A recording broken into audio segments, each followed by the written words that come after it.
del proceso de registración, en el que utilizamos el libro diario, los mayores y el libro inventario y balance, y como registros auxiliares, los subdiarios, submayores y el balance de comprobación de sumas y saldos.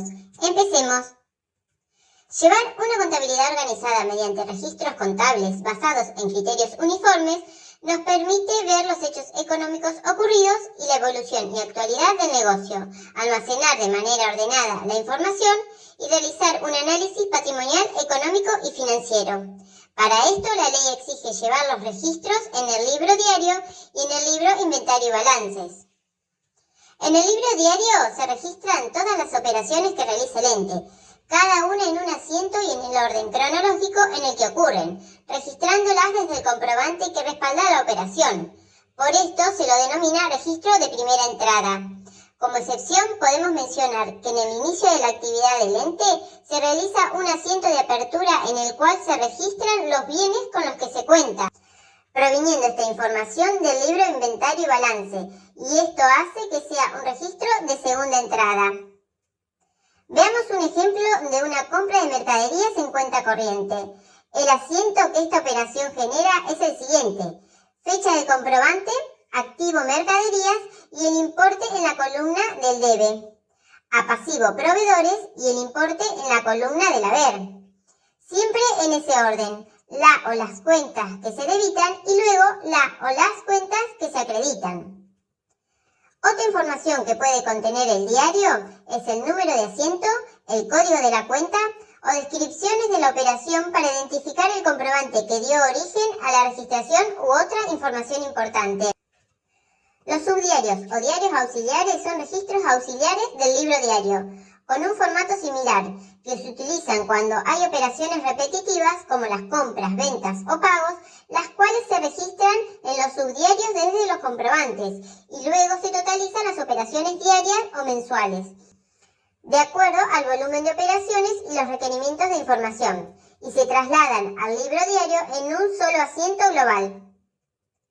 Su formato con columnas específicas para las operaciones más repetitivas permite registrar cada transacción en un renglón y obtener el total de cada cuenta para trasladarlos en un asiento global al libro diario. Luego de registrar las operaciones en el libro diario, son agrupadas por cuenta en los mayores. Se abre un mayor por cada cuenta, lo cual permite identificar los movimientos de cada cuenta en particular y su saldo. Este libro no es obligatorio, pero sí necesario como un paso intermedio en la confección del balance, ya que permite obtener los saldos de cada cuenta sumando los movimientos al debe y restando los movimientos al haber. Así, si el saldo obtenido es positivo, decimos que el saldo es deudor, y si es negativo, el saldo es acreedor. Su formato puede ser el siguiente: el nombre de la cuenta y el código en el encabezado del mayor, la fecha de la operación, y en la descripción vemos la cuenta que se utilizó como contrapartida en cada asiento o indicamos varios si las cuentas contrapuestas son más de una. Por ejemplo, en este primer registro el asiento fue el siguiente: mercaderías a proveedores por 1.500. Por lo que al mayorizar la cuenta mercaderías de dicho asiento, en la descripción vemos la cuenta proveedores y el importe de la cuenta mercaderías al debe tal como se registró en el libro diario, y el saldo que dicho movimiento genera. Podemos indicar también el tipo de saldo, en este caso saldo deudor, el número de asiento o reemplazar en la descripción la cuenta de la contrapartida por un detalle de la operación. Si se requiere mayor detalle de una cuenta sintética, se utilizan submayores para desagregarla y poder analizar los movimientos de las cuentas analíticas que la componen, realizando una doble registración de cada transacción desde el comprobante, en el submayor y en el libro diario, lo cual permite, una vez mayorizada la cuenta sintética, el control entre el mayor de dicha cuenta y la sumatoria de los submayores de las cuentas analíticas que la componen. Por ejemplo, si la cuenta que queremos desagregar es mercaderías, tenemos un submayor por cada tipo de producto. Y la sumatoria de los saldos de estos submayores debe ser igual al saldo del mayor de la cuenta mercaderías. Con los saldos de todas las cuentas obtenidos de los mayores podemos confeccionar el balance, el cual consiste en un listado de todas las cuentas con saldo al cierre del periodo, que permite verificar la igualdad entre los saldos del debe y los del haber.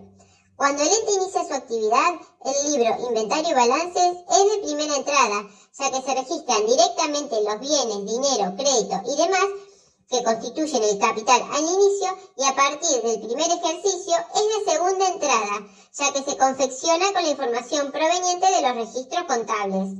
Este libro permite analizar los saldos y confeccionar los informes contables, y muestra a la fecha de cierre el estado de situación patrimonial del ente o balance general, donde en una columna se muestran ordenados los saldos del activo y en la otra los del pasivo más patrimonio neto, lo que permite verificar que el total del activo es igual al total del pasivo más patrimonio neto.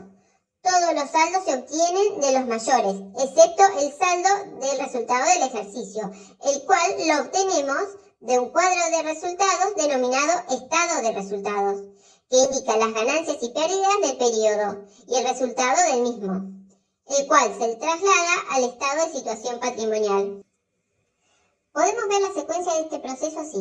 Los comprobantes se cargan en los registros de primera entrada, que pueden ser el libro diario, los subdiarios cuando son operaciones repetitivas o los submayores si se necesita detallar información sobre las cuentas analíticas. Una vez cargada esta información al libro diario, se traslada a los mayores, constituyéndose estos en registro de segunda entrada y posibilitando el control con los submayores. Por último, con el listado de saldos obtenidos de los mayores a la fecha de cierre, se confeccionan los estados contables. Como vimos, la información obtenida del mayor general sirve de base para la confección de los estados contables, que es el principal objetivo del proceso contable, lo cual amerita un control especial. Y este se realiza a través del balance de comprobación de sumas y saldos, el cual es una hoja de trabajo donde se trasladan las cuentas del mayor general, las cuales se encuentran ordenadas de acuerdo al plan de cuentas preestablecido, con las correspondientes sumas al debe y al haber del periodo, y los saldos a la fecha de cierre, independientemente si tiene saldo o se encuentran saldadas. El balance de comprobación de sumas y saldos se confecciona en oportunidad de balance general, o con una periodicidad menor si la necesidad de información lo requiere. Lo importante es el corte correcto de las operaciones para una adecuada imputación. Con este proceso se controlan la igualdad entre las sumas de las columnas del debe y del haber del libro diario, los pases del diario al mayor, la igualdad entre la suma de las columnas del debe y del haber del mayor, y la igualdad entre las columnas del debe del diario y del mayor y las columnas del haber del diario y del mayor. Pero no detecta errores en los que débito y crédito coinciden. Por ejemplo, si se omite registrar un asiento completo en el libro diario, si la operación está mal imputada, es decir, si se utiliza una cuenta que no es la correcta, si el asiento se registra de manera invertida, o se mayorizó de manera invertida, o si al mayorizar se utilizan cuentas distintas a las que se utilizaron en el libro diario. La hoja de trabajo que se utiliza para confeccionarlo tiene el siguiente formato: el código y nombre de las cuentas utilizadas en el orden en el que se encuentran en el plan de cuentas, las sumas de los movimientos al debe y al haber, los saldos deudores y acreedores, los ajustes al debe y al haber, los saldos ajustados, deudores y acreedores, los saldos patrimoniales del activo y del pasivo y patrimonio neto, y los saldos de resultados de egresos e ingresos. Debemos corroborar la igualdad entre las columnas de sumas y las columnas de saldos. En estas columnas se trasladan los asientos ordinarios o de registración inmediata y estas corresponden a los asientos de ajuste, los cuales se denominan especiales y no repetitivos, y son transacciones de registración diferida, ya que se utilizan para registrar en el diario general hechos económicos que no surgen de documentación, sino que los origina la empresa con motivo de corregir los saldos de las cuentas a la fecha de cierre del ejercicio, para obtener un correcto devengamiento de ingresos y egresos, una correcta apropiación de activo y pasivo y corregir errores u omisiones.